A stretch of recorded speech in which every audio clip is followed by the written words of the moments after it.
نحمده ونستعينه ونؤمن به ونتوكل عليه ونعوذ بالله من شرور أنفسنا ومن سيئات أعمالنا من يهده الله فلا مضل له ومن يضلله فلا هادي له أشهد أن لا إله إلا الله وأشهد أن محمدا عبده ورسوله أرسله بالهدى ودين الحق ليظهره على الدين كله ولو كره المشركون.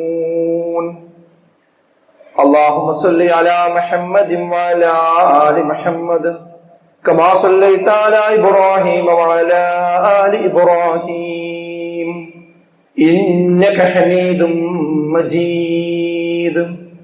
أما بعد فإن خير الكلام كلام الله وخير الحديث كتاب الله وخير الهدي هدي محمد صلى الله عليه وسلم وشر الأمور محدثاتها وكل محدثة بدعة وكل بدعة ضلالة. أعوذ بالله من الشيطان الرجيم. يا أيها الذين آمنوا اتقوا الله حق تقاته ولا تموتن إلا وأنتم مسلمون. بسم الله الرحمن الرحيم.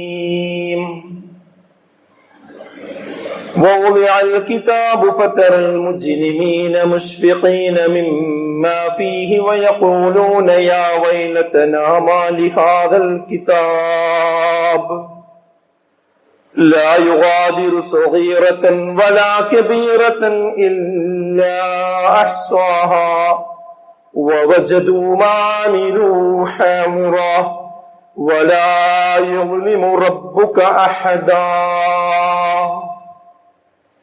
ബഹുമാന്യരായ സത്യവിശ്വാസികളെ വിശ്വാസം, അള്ളാഹുവിനെ സൂക്ഷിച്ചുകൊണ്ട് അവന്റെ വിധി വിലക്കുകൾ ജീവിതത്തിന്റെ എല്ലാ മേഖലയിലും എല്ലാ സന്ദർഭത്തിലും പാലിച്ചുകൊണ്ട് ജീവിക്കണമെന്ന് ഏവരെയും ഓർമ്മപ്പെടുത്തുകയാണ്, വസിയത്ത് ചെയ്യുകയാണ്. ഇന്ന് നമ്മുടെ നാട് SIRന്റെ നെട്ടോട്ടത്തിലാണ്. സ്പെഷ്യൽ ഇന്റൻസീവ് റിവിഷൻ എന്ന പേരിൽ തീവ്രമായ രീതിയിൽ വോട്ടർ പട്ടിക പരിഷ്കരിച്ചുകൊണ്ടിരിക്കുകയാണ് നമ്മുടെ രാജ്യത്ത്. ആ കാര്യത്തിൽ നമ്മളെല്ലാവരും വളരെ ഗൗരവത്തോടുകൂടി തന്നെ ഇടപെടേണ്ടതുണ്ട്. അത് ചെയ്യാത്ത ആളുകൾ എത്രയും പെട്ടെന്ന് അത് പൂർത്തിയാക്കി അതിൽ തെറ്റില്ല എന്ന് ഉറപ്പുവരുത്തുക എന്നത് നിർബന്ധമാണ്. അതിന്റെ ഫോറം പൂരിപ്പിക്കുന്ന സമയത്ത് വളരെ സൂക്ഷ്മതയോടുകൂടി തന്നെ പൂരിപ്പിക്കണം. കഴിയുമെങ്കിൽ അതിന്റെ ഒരു ഫോട്ടോസ്റ്റാറ്റ് എടുത്ത് ആദ്യം തെറ്റുകൂടാതെ പൂരിപ്പിച്ച് അത് ആർക്കെങ്കിലും അറിയുന്ന ഒരാൾക്ക് കാണിച്ചു കൊടുത്ത് തെറ്റില്ല എന്ന് ഉറപ്പുവരുത്തി പിന്നീട് ഒറിജിനലിലേക്ക് എഴുതുന്ന രീതിയിൽ തന്നെ അത് ചെയ്യാൻ ശ്രമിക്കേണ്ടതുണ്ട്. കാരണം പഴയ രേഖയിലുള്ളത് എഴുതുമ്പോൾ ആ രേഖയിലുള്ളതുപോലെ തന്നെയാണ് എഴുതേണ്ടത്. അത് എങ്ങനെയാണോ മലയാളത്തിലാണെങ്കിൽ മലയാളത്തിൽ എന്താണോ അതിന്റെ നേരത്തെയുള്ള പേരും ഇനീഷ്യലും കുത്തും കോമയും എന്താണോ അത് ആ രീതിയിൽ തന്നെ ചെയ്യുക എന്നത് വളരെ പ്രധാനപ്പെട്ടതാണ്. അറിയാത്തത് അന്വേഷിക്കുവാൻ ഒരിക്കലും തന്നെ നമ്മൾ മടിക്കുകയും ചെയ്യരുത്. അതോടൊപ്പം തന്നെ അറിവുള്ള ആളുകൾ മറ്റുള്ളവരെ സഹായിക്കുവാനും ഈ ഘട്ടത്തിൽ ശ്രമിക്കുക എന്നത് വളരെ പ്രധാനപ്പെട്ട ഒരു കാര്യമാണ്. നമ്മുടെ വീട്ടിലെ പ്രവാസികളായിട്ടുള്ള ആളുകൾ, മരുമക്കളായിട്ടുള്ള ആളുകൾ, ഇവരുടെയൊക്കെ വിവരങ്ങളുടെ കാര്യത്തിലാണ് കൂടുതൽ ശ്രദ്ധയും സൂക്ഷ്മതയും നമ്മൾ പുലർത്തേണ്ടത്. പ്രവാസികൾ ഇവിടെയുള്ള സാധാ വോട്ടുള്ളവരായിരിക്കും. അത് ആ രീതിയിൽ തന്നെ ചേർത്ത് പോവുകയാണ് ഏറ്റവും സുരക്ഷിതമായ മാർഗം എന്നുകൂടി നമ്മൾ മനസ്സിലാക്കുക. അതുപോലെ തന്നെ സോഷ്യൽ മീഡിയകളിൽ വന്നുകൊണ്ടിരിക്കുന്ന തെറ്റായ വിവരങ്ങളുടെ ഒപ്പം ഒരിക്കലും നമ്മൾ സഞ്ചരിക്കരുത്. ഇപ്പോൾ ഒരു വോയിസ് പരക്കെ പരന്നുകൊണ്ടിരിക്കുന്നുണ്ട്. സ്ത്രീകൾ കാത് പുറത്തു കാണിച്ചുകൊണ്ടുള്ള പ്രത്യേകമായ ഫോട്ടോ കൊടുത്തെങ്കിലേ ശരിയാവുകയുള്ളൂ എന്ന്. അങ്ങനെ ഒരു സ്പെഷ്യൽ നിർദ്ദേശമൊന്നും ഇലക്ഷൻ കമ്മീഷന്റേതായിട്ട് വന്നത് നമുക്ക് കാണാൻ കഴിയുകയില്ല. അതുകൊണ്ട് സാധാരണ രീതിയിൽ ചെയ്യുന്നത് പോലെ ചെയ്താൽ മതിയാകും. ഫോട്ടോ നിർബന്ധമായി പതിക്കണം എന്ന് പോലും പറഞ്ഞിട്ടില്ല. അപ്പോൾ അനാവശ്യമായ ആശങ്കകൾ ഉണ്ടാക്കാതിരിക്കുകയും അത്തരം ആശങ്കകളിൽ അകപ്പെടാതിരിക്കാൻ ശ്രദ്ധിക്കുകയും ചെയ്യുക എന്നത് വളരെ പ്രധാനമാണ്. ഈ SIR പോലെയുള്ള കാര്യങ്ങൾ വരുമ്പോ അത് അറിയാനും മനസ്സിലാക്കാനും വേണ്ടി നമ്മൾ ഏത് അറ്റം വരെയും പോകും. അത് പോകണം എന്ന് തന്നെയാണ് ഞാൻ പറയുന്നത്. പക്ഷെ എന്തുകൊണ്ടാണ് നമ്മളത് പോകുന്നത്? അതെനിക്കറിയില്ല, എനിക്കത് മനസ്സിലാവില്ല, എനിക്കത് തിരിയുന്നില്ല എന്നൊന്നും പറഞ്ഞുകൊണ്ട് ആരും അത് ഒഴിവാക്കാറില്ല. അതിന് കാരണം അത് നമ്മളെ നേരിട്ട് ബാധിക്കും എന്ന ഒരു ബോധ്യത്തിൽ നിന്നാണ് നമ്മൾ അതിനു വേണ്ടി എല്ലാവരും സമയം കണ്ടുകൊണ്ടിരിക്കുന്നത്. കാരണം അത് കേവലം വോട്ടർ പട്ടിക പുതുക്കൽ മാത്രമല്ല, അത് ഭാവിയിൽ നമ്മുടെ പൗരത്വത്തെ വരെ ബാധിക്കാൻ സാധ്യതയുണ്ട് എന്ന ഒരു തിരിച്ചറിവിൽ നിന്നുകൊണ്ടാണ്. കാരണം 9ാമത്തെ തവണയാണ് SIR പുനഃപരിശോധിക്കുന്നത്. എന്നാൽ ഈ കഴിഞ്ഞ 8 തവണയും ഇല്ലാത്ത ഒരു ജാഗ്രത ഇന്ന് സമൂഹത്തിൽ ഉണ്ടാകാനുള്ള ഒരു കാരണം CAA എന്ന് പറയുന്ന ഒരു നിയമം പാസാക്കപ്പെട്ടതിന് ശേഷമുള്ള SIR ആണ് ഇപ്പോൾ വരുന്നത് എന്നതാണ്. അതാ ഒരു പ്രത്യേക വിഭാഗത്തെ മാറ്റി നിർത്തുവാനുള്ള ഒരു നിയമം ഇന്ന് ഇന്ത്യ രാജ്യത്ത് കൊണ്ടുവരപ്പെടുകയും അതിനുശേഷം ഇത് നടത്തപ്പെടുകയും ചെയ്യുന്നു എന്ന് വരുമ്പോൾ അത് അതിലേക്ക് ചേർത്ത് വായിക്കുക സ്വാഭാവികമാണ്. അതുകൊണ്ടാണ് ഈ ജാഗ്രത വരാനുള്ള ഒരു കാരണം. അതുകൊണ്ട് നമ്മുടെ അടുത്ത തലമുറയെ കൂടി ഇത് ബാധിക്കുമെന്ന് പലരും ആശങ്കപ്പെടുന്നുണ്ട്. അതുകൊണ്ടാണ് ഈ വിഷയത്തിൽ ഏതൊരു കൊച്ചു വീഡിയോ വന്നാലും, ഒരു ടെക്സ്റ്റ് വന്നാലും, പത്രത്തിൽ ലേഖനം വന്നാലും, എവിടെയെങ്കിലും ഹെൽപ്പ് ഡെസ്ക് ഉണ്ട് എന്ന് പറഞ്ഞാൽ അവിടെ പോകാനും ഒക്കെ നമ്മൾ തയ്യാറാകുന്നത് അതുകൊണ്ട് തന്നെയാണ്. എന്നാൽ സഹോദരങ്ങളെ, വിശ്വാസികൾ ഇതോടൊപ്പം ചേർത്ത് ചിന്തിക്കേണ്ട ഒരു കാര്യമുണ്ട്. അതെന്താന്ന് ചോദിച്ചാൽ, നമ്മുടെ പൗരത്വം, അതേപോലെ നമ്മുടെ വോട്ടവകാശം, ഇതൊക്കെ എപ്പോഴാണ് നമുക്ക് ആവശ്യമാകുക? എപ്പോഴാണ് നമുക്ക് ആവശ്യമാകുക? നമുക്ക് ജീവനുണ്ടെങ്കിൽ മാത്രമേ അത് ആവശ്യമുള്ളൂ. നമ്മൾ മരിച്ചാൽ പിന്നെ പൗരത്വം ആവശ്യമുണ്ട്, നമ്മൾ മരിച്ചാൽ പിന്നെ വോട്ടവകാശം ആവശ്യമുണ്ട്. അതിന് മരണപ്പെടുന്ന സമയത്ത് നമ്മൾ ഇന്ത്യൻ പൗരനാണ് എന്ന് ആവുക എന്നത് പ്രധാനമാണ്. പക്ഷെ മരണപ്പെട്ട് കഴിഞ്ഞതിന് ശേഷം പിന്നെ ഈ വോട്ടവകാശം ഉണ്ടായിട്ട് എന്താ കാര്യം? പിന്നെ നാളെ കബറിൽ പിന്നെ പൗരത്വം ഉണ്ടായിട്ട് എന്താ കാര്യം? യഥാർത്ഥത്തിൽ മരണത്തോടുകൂടി അവസാനിക്കുന്നതാണതെല്ലാം. എന്നാൽ മരണശേഷമാണ് യഥാർത്ഥത്തിൽ നമ്മുടെ ജീവിതം എന്ന് പറയുന്നത്. ഇവിടെ നമുക്ക് എല്ലാ പൗരത്വം ഉറപ്പുവരുത്തി, അതുപോലെ തന്നെ വോട്ടവകാശം ഉറപ്പുവരുത്തി, എല്ലാ കാര്യവും പൂരിപ്പിച്ചു കൊടുത്തു.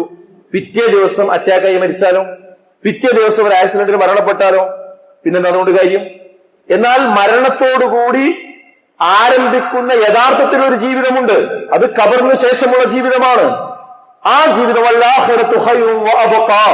ഏറ്റവും നല്ലതും എന്നും ബാക്കിയാകുന്നതും പരലോകമാകുന്നു എന്ന് വിശുദ്ധ ഖുർആൻ കൃത്യമായി ബോധ്യപ്പെടുത്തുന്നുണ്ട്. ഇവിടെ നമ്മളെ സഹായിക്കാൻ ഹെൽപ്പ് ഡെസ്കുകൾ ഉണ്ടാകും. ഇവിടെ പൂരിപ്പിക്കാൻ അറിയാത്ത ആളുകൾക്ക് പൂരിപ്പിച്ചു കൊടുക്കാൻ ആളുകൾ ഉണ്ടാകും. സംശയം ചോദിക്കാൻ BLOമാരുണ്ടാകും. അവർക്കറിയാത്തത് പറഞ്ഞു തരാൻ അതിന്റെ മുകളിൽ ഉദ്യോഗസ്ഥന്മാരുണ്ടാകും. അങ്ങനെ ഒരു ഒട്ടനവധി സൗകര്യങ്ങൾ ഇവിടെയുള്ള ഒരു പ്രശ്നമുണ്ടാകുമ്പോൾ നമ്മെ തേടിയെത്തും അതിൽ നിന്ന് രക്ഷപ്പെടുത്താൻ വേണ്ടി. എന്നാൽ നാളെ പരലോകത്ത് നമ്മളെല്ലാവരും എഴുന്നേറ്റ് വരുന്ന സമയത്ത് അവിടെ ആരും ഒരു കാര്യത്തിനും സഹായിയായി ഉണ്ടാവുകയില്ല. വാപ്പയുണ്ടാകില്ല, ഉമ്മയുണ്ടാകില്ല, സഹോദരനുണ്ടാകില്ല, ഭാര്യയുണ്ടാകില്ല, ഭർത്താവുണ്ടാകില്ല. എല്ലാവരും അവനവന്റെ കാര്യം ഒറ്റക്ക് നോക്കേണ്ട ഒരു നാളിന്റെ പേരാണ് പരലോകമെന്ന് പറയുന്നത്. ആ വലിയ ഘോര ശബ്ദം വന്നു കഴിഞ്ഞാൽ, അഥവാ ഖിയാമത്ത് നാൾ വന്നു കഴിഞ്ഞാൽ, യൗമ യഫിറുൽ മർഉ മിൻ അഖീഹി, അവനവാ മനുഷ്യൻ ഓടിക്കൊണ്ടിരിക്കുമെന്നാണ്. ഫറ എന്ന് പറഞ്ഞാൽ ഒരു സിംഹത്തിൽ നിന്ന് രക്ഷപ്പെട്ടുകൊണ്ട് ഓടുന്ന ഒരു മാൻപേടയുടെ ഓട്ടത്തെ വേണമെങ്കിൽ ഫറ എന്ന വാക്കുകൊണ്ട് നമുക്ക് ഉപമിക്കാനാവുന്നതാണ്. അഥവാ ജീവനും കൊണ്ടോടുന്ന, ഞാൻ രക്ഷപ്പെട്ടാൽ മതി എന്ന് വിചാരിച്ചോടുന്ന ഒരു ഓട്ടം ആരിൽ നിന്നാണ് നാളെ പരലോകത്തോടാനിരിക്കുന്നത്? മിൻ അഖീ, അവന്റെ സഹോദരനിൽ നിന്ന്, വ ഉമ്മിഹി, ഉമ്മയിൽ നിന്ന്, വ അബീഹി, പിതാവിൽ നിന്ന്, വ സാഹിബത്തിഹി, അവന്റെ കൂട്ടുകാരനിൽ നിന്ന്, വ ബനീഹി, അവന്റെ മക്കളിൽ നിന്ന്. എല്ലാവരും പരസ്പരം ഓടിക്കൊണ്ടിരിക്കുകയാണ്. എന്തിനാണ് നമ്മൾ 25 വർഷം അല്ലെങ്കിൽ 30 വർഷം പ്രവാസ ജീവിതം അനുഭവിച്ചത്? ആ മണലാരണ്യത്തിൽ കഠിനാധ്വാനം ചെയ്തത് ഈ മക്കൾക്ക് വേണ്ടിയായിരുന്നു, ഈ ഭാര്യയ്ക്ക് വേണ്ടിയായിരുന്നു, ഈ കുടുംബത്തിന് വേണ്ടിയായിരുന്നു. പക്ഷേ ഈ കുടുംബങ്ങളൊന്നും അവിടെ വെച്ചുകൊണ്ട് കണ്ടാൽ പരസ്പരം സംസാരിക്കില്ല. ഓരോരുത്തർക്കും അവനവന്റെ കാര്യം മാത്രമേ ഉണ്ടാവുകയുള്ളൂ. അന്ന് ഓരോരുത്തർക്കും അവനവന്റെ കാര്യം മാത്രം. എനിക്ക് ഞാൻ രക്ഷപ്പെട്ടാൽ മതിയായി എന്ന ചിന്തയാണ് ഉണ്ടാവുക. കാരണം ഒരു ഭാഗത്ത് നരകമാണ്, ആ നരകം ആളി കത്തിക്കൊണ്ടിരിക്കുന്നു, മറുഭാഗത്ത് സ്വർഗം കാണുന്നു. ആ സമയത്ത് പടച്ചോനെ, ഈ സ്വർഗത്ത് പോകാൻ എന്റെ അടുത്തൊന്നും ഇല്ലല്ലോ എന്ന് ആലോചിക്കുന്ന ഒരു ഘട്ടമാണ് മനുഷ്യന്റെ നിസ്സഹായാവസ്ഥ എന്ന് പറയുന്നത്. ഈ ദുനിയാവിൽ ആർക്കും നമ്മൾ തളരുമ്പോ താങ്ങാൻ ആളുണ്ടാകും, നമ്മൾ കുടുങ്ങുമ്പോ സഹായിക്കാൻ ആളുണ്ടാകും. എന്നാൽ അവിടെ ആരും തന്നെ ഉണ്ടാവുകയില്ല. നശ്വരമായ ജീവിതത്തിനായി എത്രമേൽ വലിയ സിലബസാണ് നമ്മുടെ കുട്ടികൾ ഇന്ന് വായിക്കുകയും പഠിക്കുകയും ചെയ്തുകൊണ്ടിരിക്കുന്നത്, അല്ലെ? ഇന്ന് SLC പ്രായം കഴിഞ്ഞാൽ പിന്നെ ആ കുട്ടി ഭയങ്കര ബിസിയുള്ള ഒരു കുട്ടിയാണ്. വേഗം നമ്മള് എൻട്രൻസ് എക്സാമിന് വേണ്ടി അല്ലെങ്കിൽ അതിന്റെ കോച്ചിങ്ങിന് വേണ്ടി കൊണ്ടുപോയി ചേർക്കും. ആ കുട്ടിക്കും വീട്ടിലൊരു പരിപാടി ഉണ്ടെങ്കിൽ വരാൻ കഴിയില്ല, സൽക്കാരത്തിന് വരാൻ കഴിയില്ല, കല്യാണത്തിന് വരാൻ കഴിയില്ല, ഒരേതുവരെ ഒരാൾ മരണപ്പെട്ടാൽ പോലും വരാൻ കഴിയാത്ത തിരക്കാണ് നമ്മുടെ മക്കൾക്ക് ഉണ്ടായിക്കൊണ്ടിരിക്കുന്നത്. ഏതുവരെ മക്കളുടെ പഠനത്തിന് വേണ്ടി സ്വന്തം വീട് അടച്ച് അവർ പഠിക്കുന്ന സ്ഥലത്ത് പോയി താമസിക്കാൻ പോലും ഇന്ന് നമ്മുടെ രക്ഷിതാക്കൾ തയ്യാറായിക്കൊണ്ടിരിക്കുന്നുണ്ട്. ഞാൻ പറയുന്നത് അങ്ങനെ പഠിക്കേണ്ടതില്ല എന്നല്ല. ഞാൻ സൂചിപ്പിക്കുന്ന പോയിന്റ് എന്താണെന്ന് ചോദിച്ചാൽ, ഒരു ഉറപ്പുമില്ലാത്ത ഒരു ഈ ദുനിയാവിന്റെ കാര്യത്തിന് വേണ്ടി എത്ര കാശാണ് നമ്മൾ ചെലവഴിക്കുന്നത്, എത്ര സമയമാണ് നമ്മൾ കൊടുക്കുന്നത്, എത്ര അധ്വാനമാണ് നമ്മൾ അതിനു വേണ്ടി ചെലവഴിക്കുന്നത്, എത്രമാത്രം ടെൻഷനാണ് നമ്മൾ ഓരോ രക്ഷിതാക്കളും അടിച്ചുകൊണ്ടിരിക്കുന്നത്. എന്നാൽ സുഹൃത്തുക്കളെ, ഇതിനേക്കാളും പ്രധാനമാണ് ശാശ്വതമായ പരലോക ജീവിതം. അവിടെയുള്ള രക്ഷയും സമാധാനവും ലഭിക്കാൻ ആവശ്യമായ വായനയും പഠനവും ആ നിലക്കുള്ള അറിവുകളും കരസ്ഥമാക്കുന്ന വിഷയത്തിൽ എത്രത്തോളം നമ്മൾ ഓരോരുത്തരും അതിന് തയ്യാറാകുന്നുണ്ട്, നമ്മുടെ കുടുംബത്തെ അതിന് തയ്യാറാക്കുന്നുണ്ട്. ഒരു കാര്യം ഉറപ്പിച്ചോ, പരലോകത്ത് രക്ഷപ്പെടണമെങ്കിൽ ഒരു പ്രധാനപ്പെട്ട സർട്ടിഫിക്കറ്റ് ആവശ്യമാണ്. ആ സർട്ടിഫിക്കറ്റിന്റെ പേരാണെന്ത്? ഇസ്ലാം എന്ന് പറയുന്നത്. ഇന്ന ദീന ഇൻദല്ലാഹി ഇസ്ലാം, അല്ലാഹുവിന്റെ അടുക്കൽ സ്വീകാര്യയോഗ്യമാകുന്ന മതം ഇസ്ലാം മാത്രമാകുന്നു എന്നാകുന്നു വിശുദ്ധ ഖുർആൻ ഓർമ്മപ്പെടുത്തുന്നത്. അതുകൊണ്ട് അതിന്റെ സിലബസ് ആണെന്ത്? ഖുർആൻ എന്ന് പറയുന്നത്. അതിന്റെ സിലബസാണ് പ്രവാചകൻ സല്ലല്ലാഹു അലൈഹി വസല്ലമയുടെ തിരുവചനങ്ങൾ എന്ന് പറയുന്നത്. നമ്മൾ ഓരോരുത്തരും നമ്മളോടൊന്ന് ചോദിക്കും, ഖുർആനിൽ നിന്ന് എത്ര സൂറത്തുകൾ നമുക്ക് മനഃപ്പാഠമുണ്ട്? ഒരാവർത്തിയെങ്കിലും ഈ ഖുർആൻ മുഴുവൻ വായിച്ച് അതിന്റെ അർത്ഥസഹിതം വായിച്ചവർ എത്ര പേരുണ്ട്? അതിന്റെ മലയാളത്തിലുള്ള ഒരു തഫ്സീർ ആദ്യം മുതൽ അവസാനം വരെ ഒന്ന് കണ്ണോടിച്ചവർ എത്രയുണ്ട്? എത്ര ഹദീസുകൾ നമുക്ക് മനഃപ്പാഠമുണ്ട്?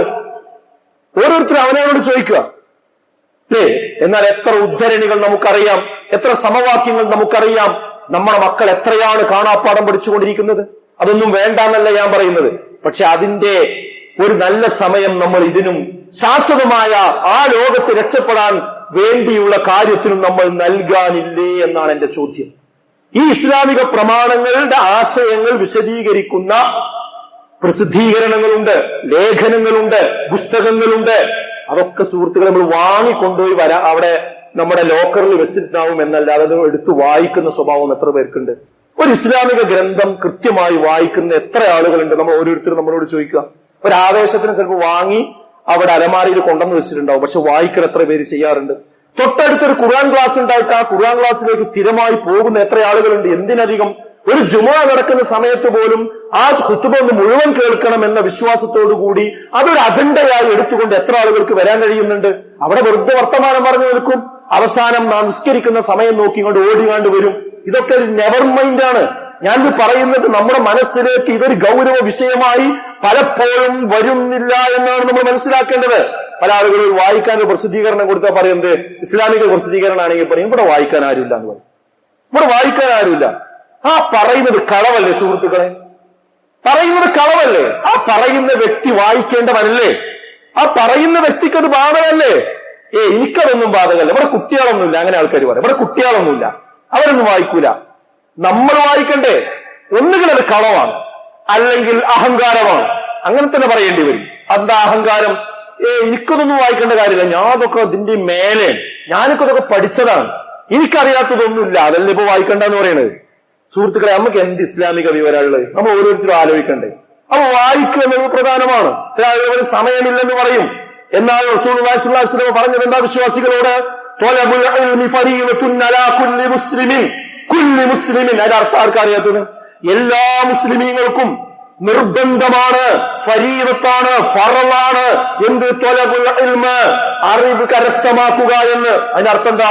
എല്ലാവരും ആഴത്തിൽ പഠിച്ച് പണ്ഡിതന്മാരാകണം എന്നാണോ? അതിനെല്ലാവർക്കും കഴിഞ്ഞോളന്നില്ല. അതിലൊരു വിഭാഗം വേറെ മാറിയിരിക്കണം. എന്നാൽ അത്യാവശ്യം അവനവന്റെ ഈമാൻ കാര്യങ്ങൾ, ഇസ്ലാം കാര്യങ്ങൾ, നിസ്കാരം, അതിന്റെ അഹ്കാമുകള്, അത്തരം അത്യാവശ്യ കാര്യങ്ങൾ ഒരു വിശ്വാസി പഠിച്ചിരിക്കുക എന്നത് മസ്റ്റാണ്, ഫർളാണ് എന്നാണ് പറയുന്നത്. അപ്പൊ അതിന് സമയമില്ല എന്ന് പറയാൻ പറ്റൂല. കാരണം നമ്മൾ ലോകത്തേക്ക് വന്നതെന്തിനാ? മനുഷ്യവർഗത്തെയും ജിന്നുവർഗത്തെയും നാം സൃഷ്ടിച്ചിരിക്കുന്നത് എനിക്ക് ഇബാദത്തെടുക്കാൻ വേണ്ടിയല്ലാതെ മറ്റൊന്നിനും അല്ലാന്ന്. മുഖ്യ ഉദ്ദേശം അള്ളാഹ്ക്ക് ഇബാദത്തെടുക്കല. പിന്നെ ശൈത്താൻ കാണിച്ചെന്നാണെന്ത്? ഈ ദുനിയാവിന്റെ അലങ്കാരങ്ങളെ, കണ്ണഞ്ചിപ്പിക്കുന്ന കാഴ്ചകളെ കാണിച്ചുകൊണ്ട് നമ്മളെ അതിന്റെ പിന്നാലെ കൊണ്ടുപോകണത്. സമയമില്ല എന്ന് പറയുന്ന ആളുകളുടെ സമയം ഞാൻ കാണിച്ചു തരാം.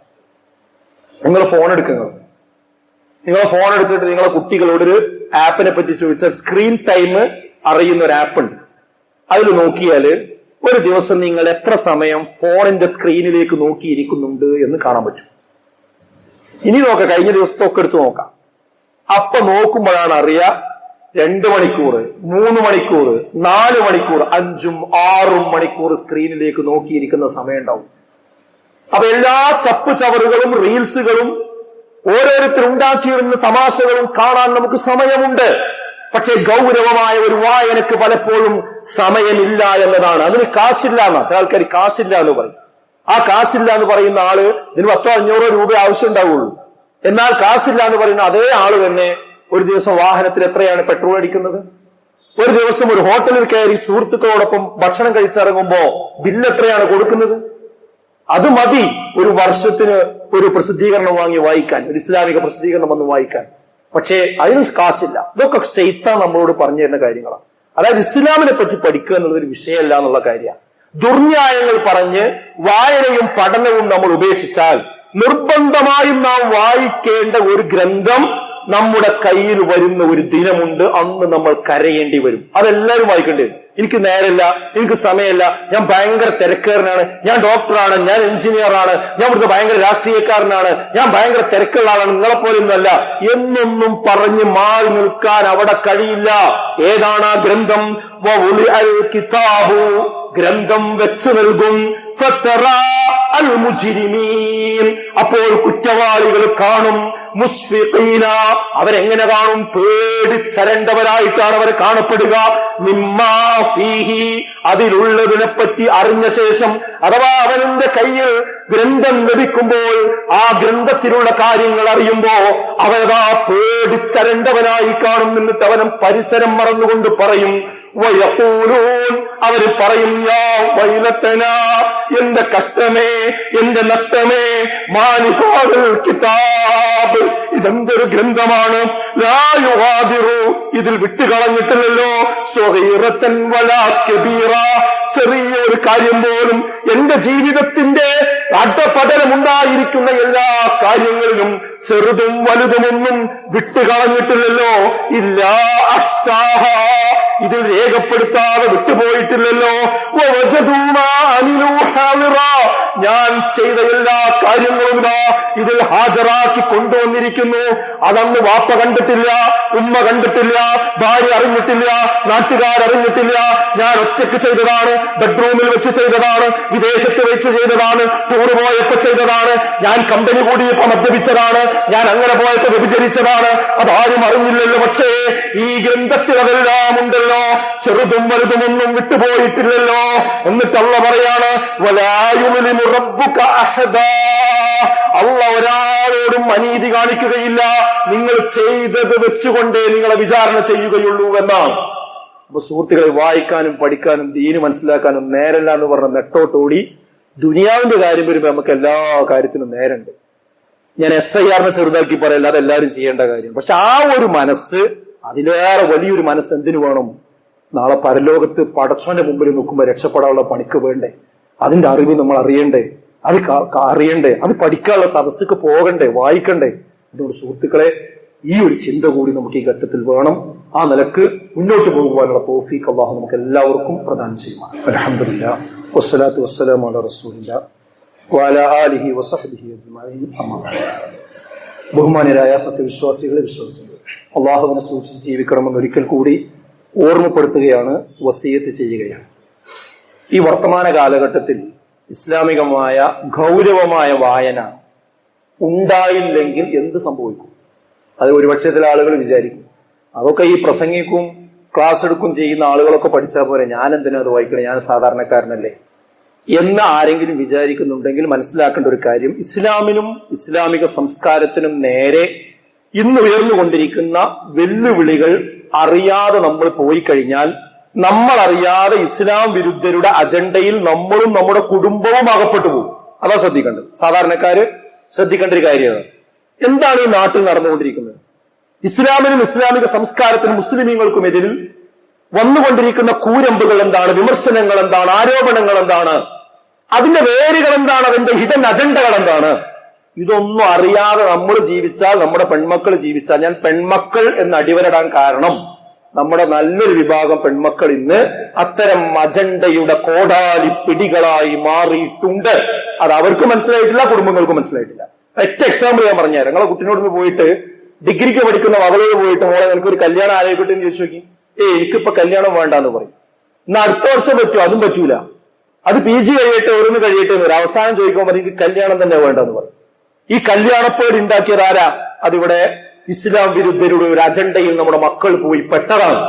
അത് കുടുംബത്തെ കശക്കി എറിയുന്നതാണ്. കാരണം വിവാഹമാണ് കുടുംബത്തിന്റെ അടിത്തറ എന്ന് പറയുന്നത്. വിവാഹത്തെ കശക്കി എറിഞ്ഞാൽ കുടുംബത്തെ ഇല്ലാതെയാക്കാൻ എളുപ്പമാണ്.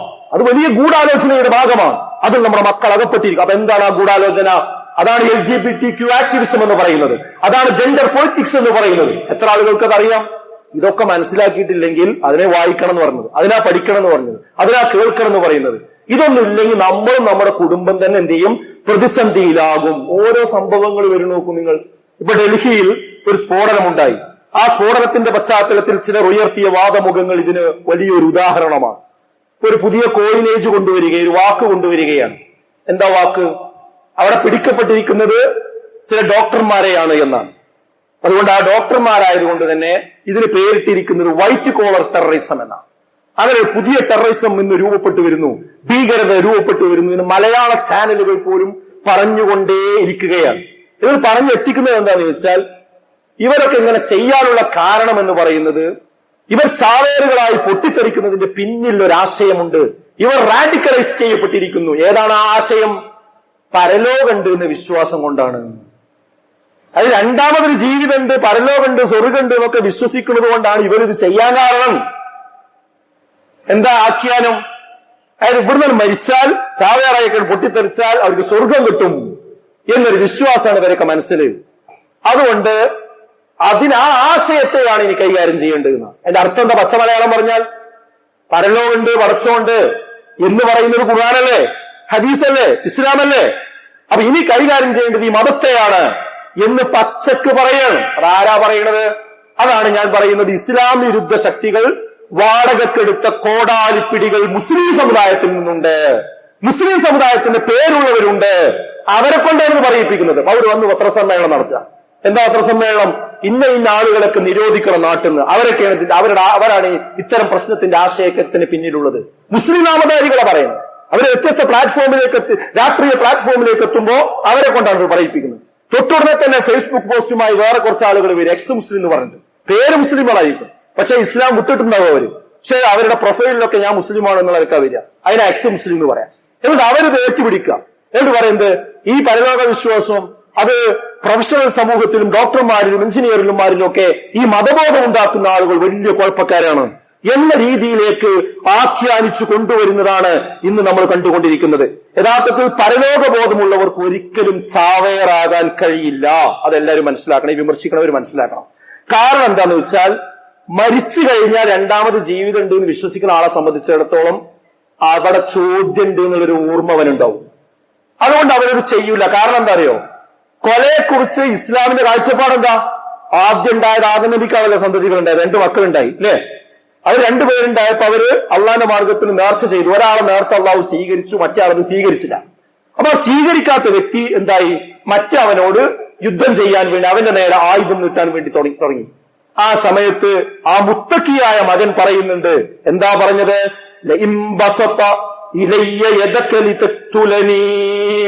നീ എന്നെ കൊല്ലാൻ വേണ്ടി എന്റെ നേരെ നീ ആ കൈ നീട്ടിയാൽ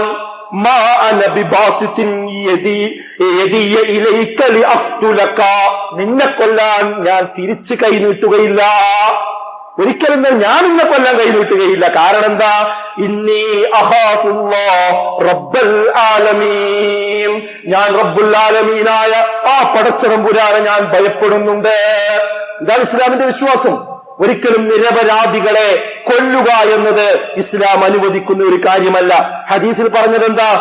ആത്മഹത്യ ചെയ്ത ആളെ പറ്റി എന്താ പറഞ്ഞത്? ഈ ചാവേറാക്രമണം എന്ന് പറഞ്ഞാൽ സ്വയം മരിക്കണമല്ലോ.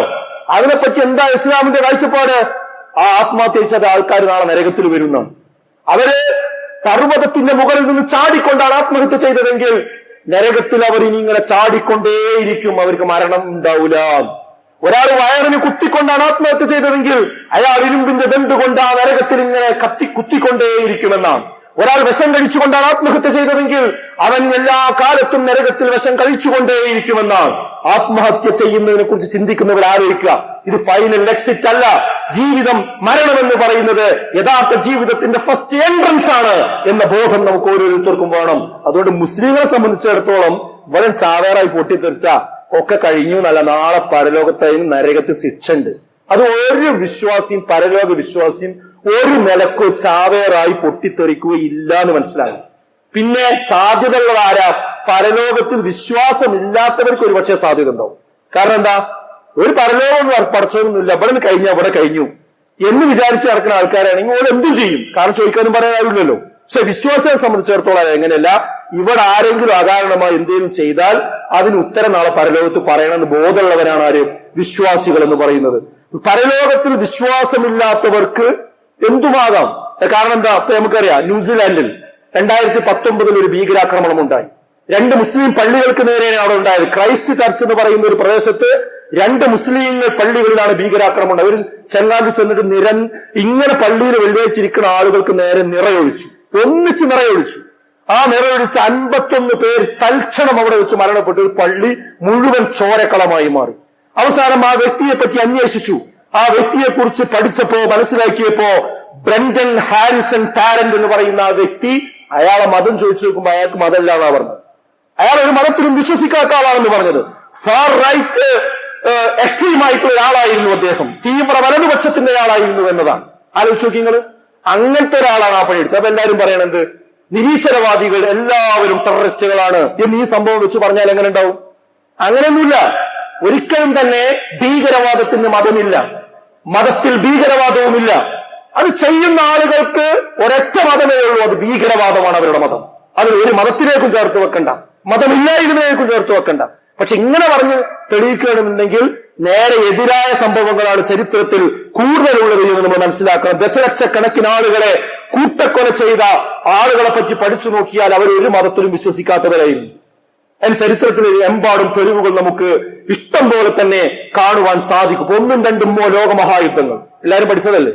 1ഉം 2ഉം ലോകമഹായുദ്ധത്തിന്റെ പിന്നിൽ ഏതെങ്കിലും മുസ്ലിങ്ങളാണോ? അല്ലല്ലോ. പക്ഷെ ആ ലോകമഹായുദ്ധങ്ങളിൽ എന്താ സംഭവിച്ചത്? 1ാം ലോകമഹായുദ്ധത്തിൽ 2,02,00,000 ആളുകൾ കൊല്ലപ്പെട്ടിട്ടുണ്ട്.